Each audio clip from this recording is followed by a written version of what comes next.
For those that don't know, 7 volts. Working at 7 volts with the 7 curve or 7 round liner. Let's pull our line. Well, we gotta first connect this line here. We're gonna connect the other two. Easy little loops around the corner. Easy loops around the corner. Boom. Just like that, slight work. Like I said, once you build up your lines, you get, comfortable doing your lines. It'll be easy peasy. Like even if you can't pull a whole line, just pull some of it. Like this circle, I can pull that whole circle. But if it was a big circle, of course I can't just pull that whole big circle. You gotta stop in between and then pick up where you left off. You ever heard somebody say kind of doing lines is like an airplane landing on the airstrip? You slowly, gradually come down, touch the skin with the machine running. You pull your line and you slowly pick it back up without just stopping in one spot. So if you stopping at one spot, see how you lift up?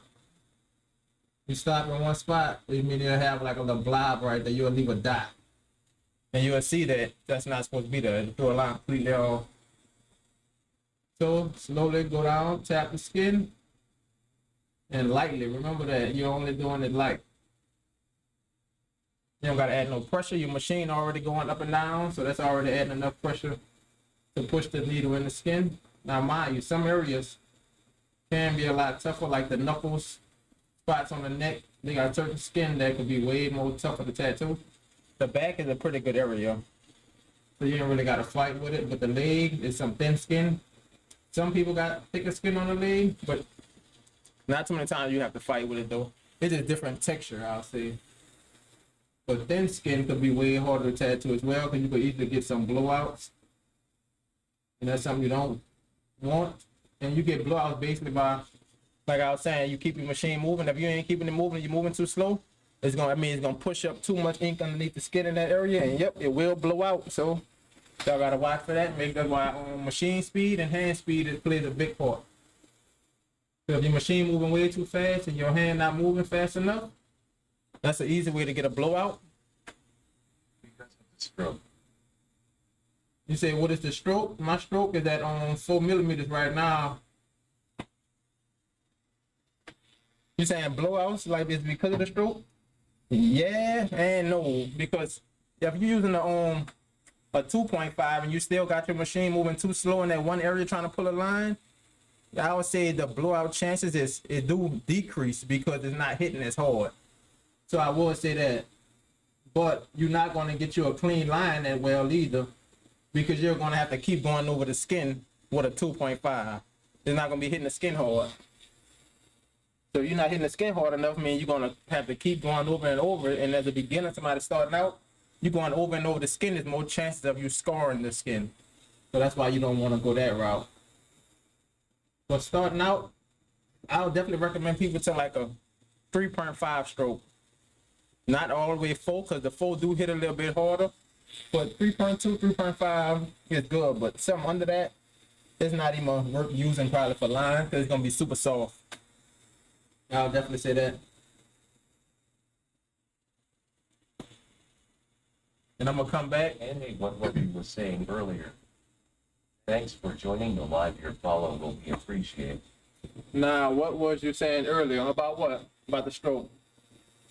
I'm not sure what I was saying. No lie. All right, let's look over our line work, see what we don't have connected, like these little pieces. We got some lines that's not all the way in there, so we just go over, touch them up. Like I said, you can use the airplane motion, like slowly light down, pick up. Because we only got some parts of the line that's not all the way in, so we just hit those parts. Everywhere that is all the way in, we ain't gotta really worry about that, because it's already in the skin.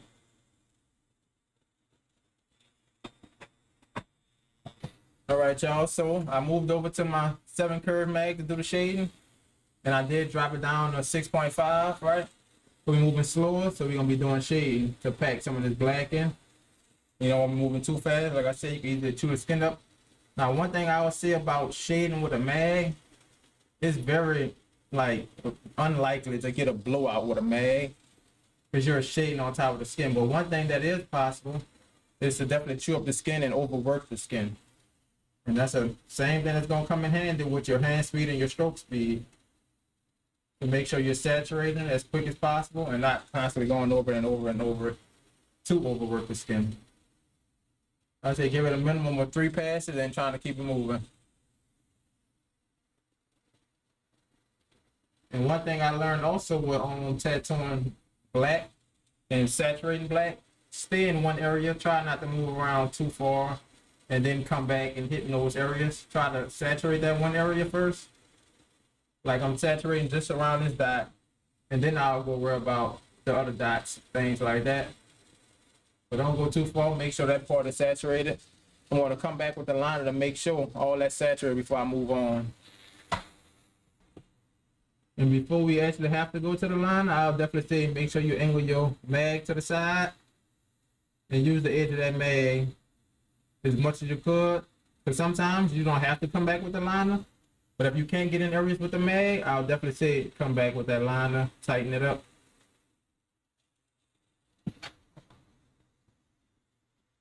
You'll hit this left spot in the corner with the mag, and then we're about to move on. I do a 4-3 for shading. Because a 4.3 for shading is that your machine gonna hit pretty hard, so Joining the live it's probably easy to overwork the skin with a 4-stroke. Because even like when I shade with this machine, I try to turn it down because it hit hard by being a 4-stroke. But I understand different machines, hit softer, even though there's a higher stroke.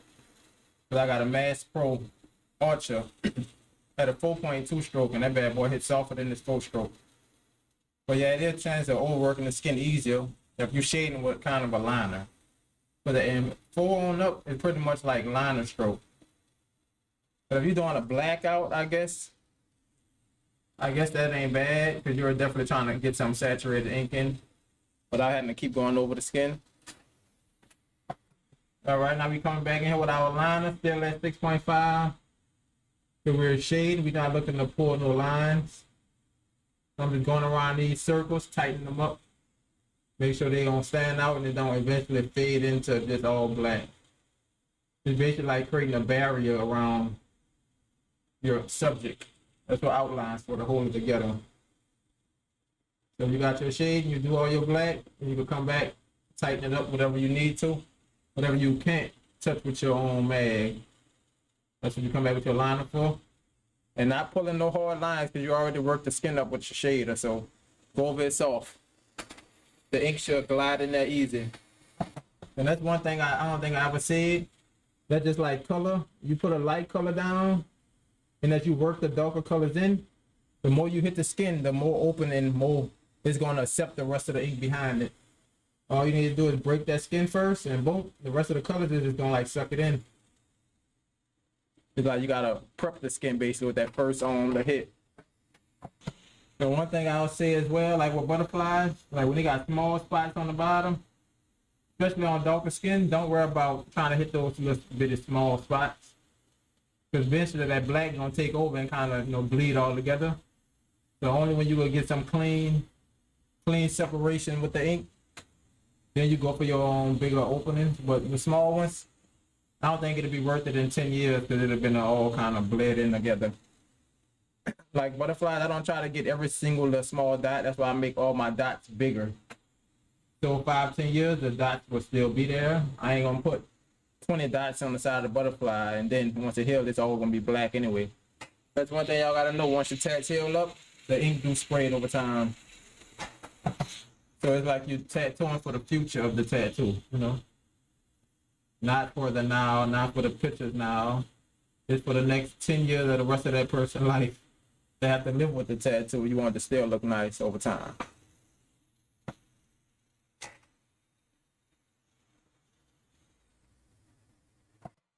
At this bottom, we're going to put one more circle, and then we're going to come back with our mag. But I'll say for small areas that you don't need the mag, like in this little crease, you can easily just use your liner. Fill that up, and boom. Fill it in. For bigger areas, I just prefer you use the mag, so you ain't overworking with a small needle. Back with our mag, lightly hitting the skin. And I always recommend people small circles, catch them corners. try to use your mag to its full potential. Now I understand if you're uncomfortable with angling your needle, you're not for sure like exactly how to shade, but eventually you'll get up to that point where you could like angle your needle, hit little small areas with your mag, and then come back and tighten up with your liner. I know in the beginning I would just use my mag as like straight flat shading, and that was it. I wasn't using it like no angles or none of that. I was just using it as a flat mag. And that's another phrase they always use: slow and steady win the race. Slow and steady. And I said slowly pack it in. You ain't gotta rush. When you rushing black, pure black shade, you're definitely gonna leave some patches in there. So once it heals, you definitely will see it a lot. And you know it ain't no problem if you don't mind touching up your work, which I always say touch it up for the best results. So it ain't gonna never be really perfect. Back with our liner, and also not just to tighten up the black, whatever lines also that we didn't catch. So you ain't just looking for your shade, you're also looking for your lines that possibly could be off or not all the way connected. Any little thing, just be the final touches of the tattoo to make sure everything is pretty much sharp and how it needs to be. So we go and touch up small spots that need it before we finish up. All right, we all go with this butterfly. Make sure our black saturated. Always double check, triple check. When you triple check, you're gonna find something. Like right there, I see them two little spots. Stretch the skin, always triple check. All right, all good, let's wipe it down. It's gonna be our final.